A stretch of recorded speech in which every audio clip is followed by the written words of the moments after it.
পাল্টা দেখে নেওয়ার হুমকি দিলেন বিধায়ক সুদীপ রায় বর্মন। এর আগে বিধায়ক সুদীপ রায় বর্মনকে আজ পর্যন্ত এ ধরনের কোনো বক্তব্য দিতে অথবা হুঁশিয়ারি দিতে দেখা যায়নি। তিনি সাফ সাফ বলে দেন যে পৃথিবীটা গোল, পরে বোঝা যাবে কত ধানে কত চাল। এ ধরনের উক্তি বিধায়ক সুদীপ রায় বর্মনকে আগে করতে দেখা যায়নি অথবা হুঁশিয়ারি দিতেও দেখা যায়নি।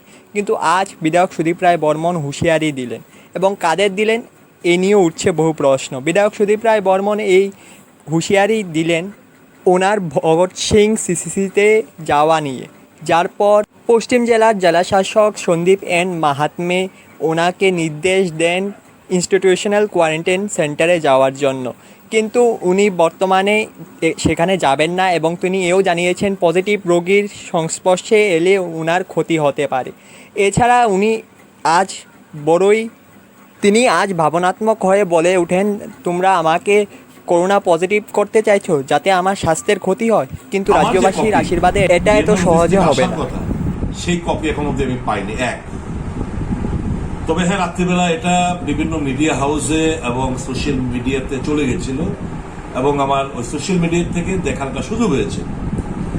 তো কাল রাতেই সোশ্যাল মিডিয়ার দেখার পরেই আমি এটার রিপ্লাই, যদিও আমি আমার কপি পাইনি, কিন্তু ধরে নিয়েছি যে DM was under duress, okay pressure create করিয়ে এই একটা ইলিগেল একটা মেমোরেন্ডাম ওনাকে দিয়ে স্বাক্ষরিত করা হয়েছে। তো আমি এটার রিপ্লাই কালকে রাত্রিবেলায় ওনার হোয়াটসঅ্যাপ এবং ইমেলে আমি পাঠিয়ে দিই। পাঠানোর পর গভীর রাত্রিবেলা আমি প্রায় 12টার সময় লিখতে বসেছি, টাইপ করে ইমেলে পাঠাতে গিয়ে একটু টাইম লেগেছে, 1-1:30 নাগাদ হবে। তো উনি ভদ্রলোক ঘুমিয়ে পড়েছিল হয়তো। সকালবেলা উঠে আমি দেখলাম উনি হোয়াটসঅ্যাপটা উনি দেখলেন এবং রিপ্লাই আমাকে করলেন। আমি বলেছি যে আপনি যে চিঠিটা আমাকে দিলেন আমি যদিও পাইনি, তারপর আমি সোশ্যাল মিডিয়া থেকে আমি দেখে আপনাকে আমি চিঠি লিখছি, আপনি আমাকে কয়েকটা পয়েন্ট আমাকে অবগত করুন। সিপাহীজলার যে ভদ্রলোক ডিএম এবং এসপি, ওনারা তো COVID-19 পজিটিভ, টেস্টিংয়ে পজিটিভ এসছে, তো তারা এখন কোথায় আছে? হোম কোয়ারেন্টাইনে রয়েছে। আমাদের এখানকার যে আগরতলা ওনার জুরিসডিকশন আন্ডারে আমাদের রিটায়ার্ড ডিএসপি অমিয় চৌধুরী এবং লাইভ 24-এর এক ক্যামেরাম্যান বন্ধু দেবাশিস রয় বোধহয়, ও পজিটিভ। ও কোথায়? ওয়েরাবলস কোথায়? ও কোয়ারেন্টাইনে রয়েছে। এবং জুলাই মাসের 2 তারিখে পরিষ্কারভাবে বলা হয়েছে যারা মাইল্ড কিংবা অ্যাসিমটোমেটিক, সিমটোমেটিক, তারপরে যাদের এই সমস্ত টেস্টিংয়ে বেরোবে তাদেরকে হোম কোয়ারেন্টাইনে থাকার একটা সুযোগ গভর্নমেন্ট অফ ইন্ডিয়া করে দিয়েছে। তো আমার তো টেস্টিংও হলো না, আমি কি এসিমটোমেটিক না সিমটোমেটিক, আমার কি মাইল্ড না সিভিয়ার, এই যে গাইডলাইন, সেই গাইডলাইন মোতাবেক এখানে পরিষ্কারভাবে বলা হয়েছে যে clinically assigned as a very mild pre-symptomatic asymptomatic case by treating medical officer। তো আমার তো পরীক্ষাই করা হলো না, পরীক্ষা না করে আমাকে আপনারা বলছেন ইনস্টিটিউশনাল কোয়ারেন্টাইন। তো এই সমস্ত কথাবার্তা লিখে আমি ওনাকে যখন জানলাম, আমি যখন পাঠালাম, উনি আমাকে রিপ্লাই করলেন ওকে, অ্যাকচুয়ালি আমাকে হেলথ ডিপার্টমেন্ট থেকে বলা হয়েছিল, তা আমি হেলথ ডিপার্টমেন্টের কাছে আমি আপনার রিপ্লাইটা পাঠিয়ে দিচ্ছি।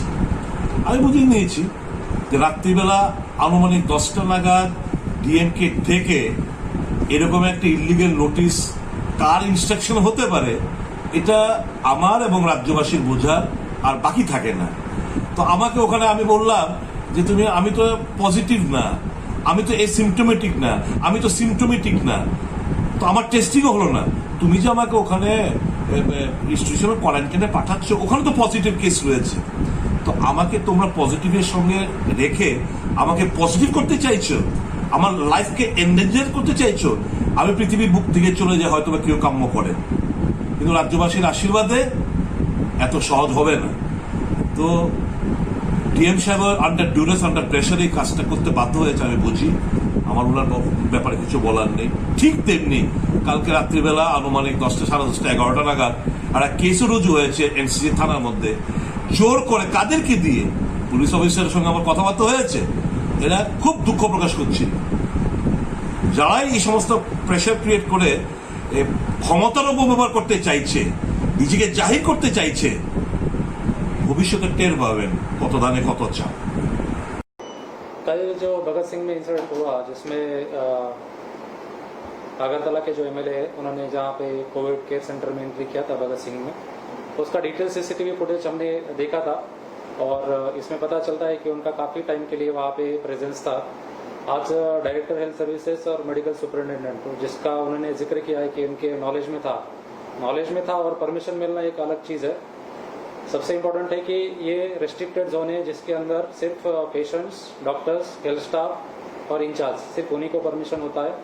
अभी इसके अंदर उन्होंने एंट्री करने के लिए किससे परमिशन लिया होगा वो डॉक्यूमेंट उनको देना चाहिए कि किस आधार पे वो लोग बोल रहे हैं कि हमने परमिशन लेके एंट्री किया है। दूसरा चीज़ कि कोविड केयर सेंटर में जो भी डॉक्टर्स, नर्सेज, सैनिटेशन वर्कर काम करते हैं वहाँ पे वायरस का एक्सपोजर ज़्यादा होने के कारण इन्फेक्शन होने के चांसेस बहुत ज़्यादा है। इसीलिए जो स्टैंडर्ड प्रोटोकॉल है, जो भी कोविड केयर सेंटर में जाता है उसको 7 दिन का इंस्टीट्यूशनल क्वारंटाइन होता है, उसके बाद 7 दिन का होम क्वारंटाइन होता है, उसके बाद उनका सैंपल भी लिया जाता है। अगर वो पॉजिटिव आता है तो उसका प्रॉपर्ली ट्रीटमेंट होता है। पॉजिटिव आने के बाद असिम्टोमेटिक, सिम्टोमेटिक इसका क्लासिफिकेशन होता है। तो अभी तो सभी जनता को पता है कि क्वारंटाइन सेंटर किसके लिए है और कोविड केयर सेंटर किसके लिए है। असिम्टोमेटिक, सिम्टोमेटिक ये सभी लोगों को पता है। हमने तो उनके बेटरमेंट में के बारे में इसके हमने ऑर्डर में मेंशन किया था कि for the safety of yours as well as community at large you are directed to follow the institutional quarantine which is being practised in case of doctors. इसमें जो भी सस्पेक्ट वाला कैटेगरी है epidemic disease act के जो criteria है जिसमें DM can issue the orders, इसलिए हमने इसके बारे में ऑर्डर इशू किया है। इसका ऑब्जेक्टिव है कि उनको अगर इन्फेक्शन होता है क्योंकि उनका 1 घंटे से ज़्यादा उसके अंदर प्रेजेंस है, क्योंकि पीपीई किट भी अगर पहना है वो तो पीपीई किट पहनने के बाद अगर उसको प्रॉपरली उसको उतारा नहीं गया है, मैक्सिमम जो इन्फेक्शन ऑकर होता है पीपीई किट पहनने के बाद भी अगर पीपीई किट प्रॉपरली उसको उतारा नहीं गया है तो उसके अंदर इन्फेक्शन होने का चांसेस बहुत ज़्यादा है। अभी ये तो कोई डॉक्टर नहीं है, एक्सपर्ट नहीं है, इसलिए एमएलए साहब यहाँ पर जो चले गए इसलिए हमने उनको इस केस में एडवाइस किया कि आप क्वारंटाइन फॉलो कीजिए।